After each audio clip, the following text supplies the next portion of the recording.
This Spec Ops Elite sword is made like for babies. Can't stab me on it. Oh no! It fell out of his hand. KoBaC 8.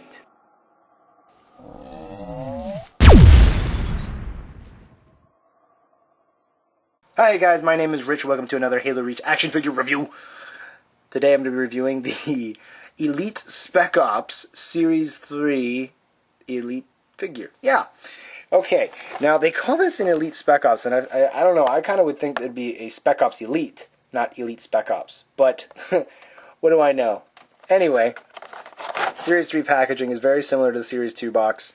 Here's the guy in the box, big whoop-de-doo, there's a sticker of him, 26 moving parts, awesome. This is a new character, being the Spec Ops Elite. You can see on the back they got new figures added to the series. This series is significantly larger than Series 2. There's 3 2-packs. There's 2 vehicle upgrades to the Warthog that come with exclusive Spartans. Then now Toys R Us has an exclusive one, and so does Target. Neither of them had one in Series 2. So whatever. Anyway, that's what it looks like in the box. Okay, now with the figure out of the box, he looks kind of like he's challenging you to a duel, doesn't it? Don't you think so? The way he's posed? Yeah, he's trying to kill you? No? No, you don't think so? He's just a toy? Oh, okay.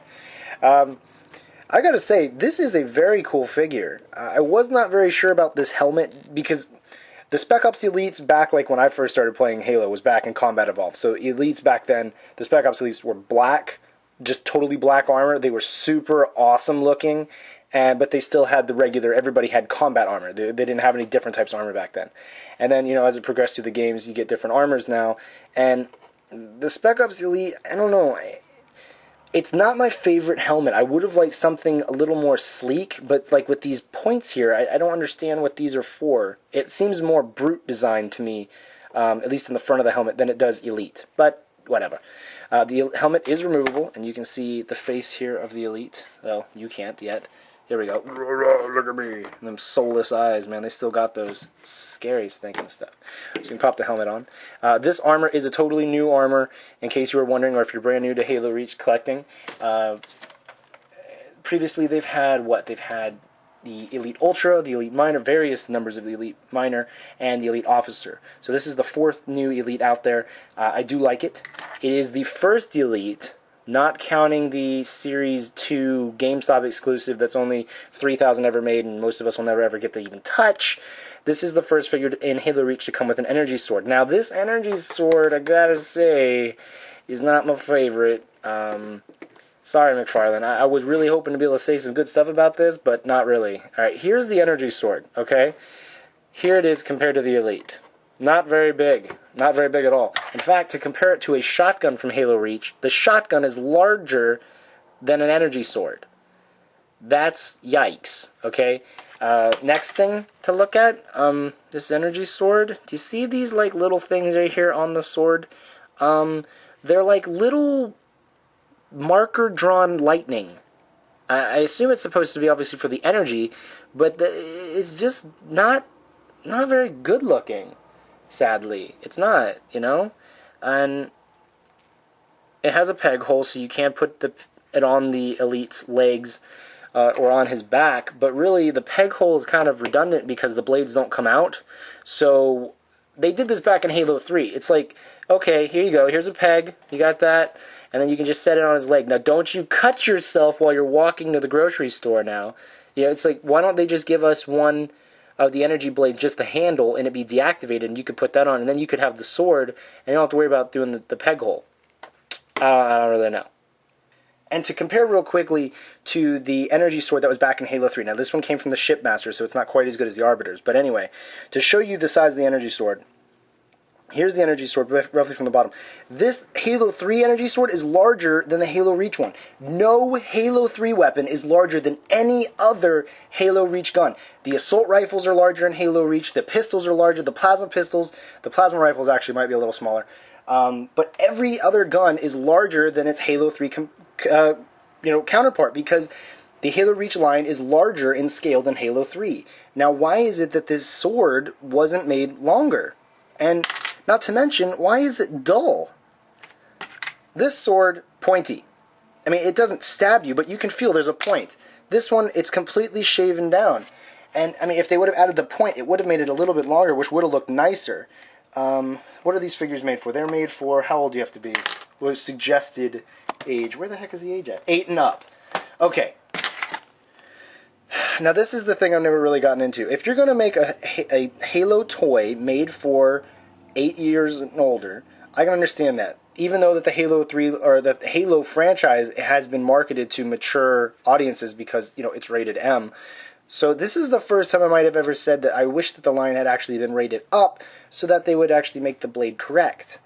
You know, I do like that they put some detail into the handle, I like that, and that the blade does seem stronger than these previous ones where they were much more bendy because they were thinner. I do like the thickness of the sword, but I don't like the length of it, and I don't like this little lightning.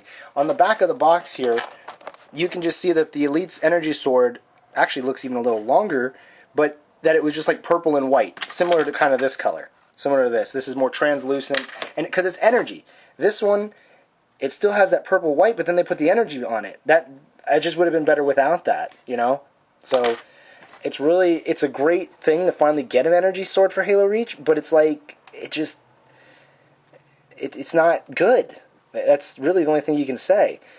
The paint job on the figure itself, though, I really like this paint job the more that I'm looking at it. It's not exactly black, it's more of like a dark silver, and then it has some black accents, which actually look really cool. So this is a really cool figure, very well painted, very well sculpted. I really like it.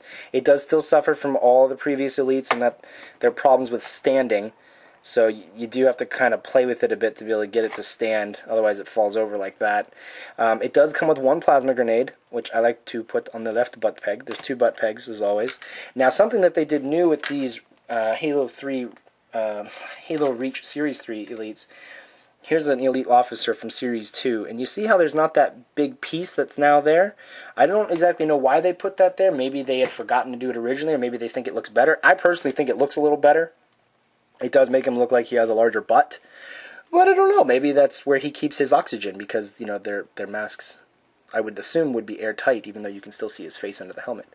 But the plasma grenades do still fit on there, and they're actually more snug now, so you don't have to necessarily worry about that falling off. And why the heck is there a peg hole in his lower back? What is up with that? There's a peg hole right there. Do you see it? There's one up here on his back, and there's one here on his lower back. But he doesn't have that. None of the other Elites have that. What the heck? I guess they want you now, if you want, you can put an energy sword there. Here you go. Put your energy sword on your back. Ah, that looks classy. That's classy. Alright, well, overall, I really do like the paint job. The sculpt is cool. Ah, don't fall over. I caught you. But I'm going to have to give this figure a 4 out of 5. The fact that they still have not fixed the feet and that they still fall over, and I know that a lot of my viewers, a lot of you guys out there, are collectors. All you want to do is you just want to open them out of the box. We're keeping them in the box, but I'm more talking about the people who open them. You want to open them out of the box and display them.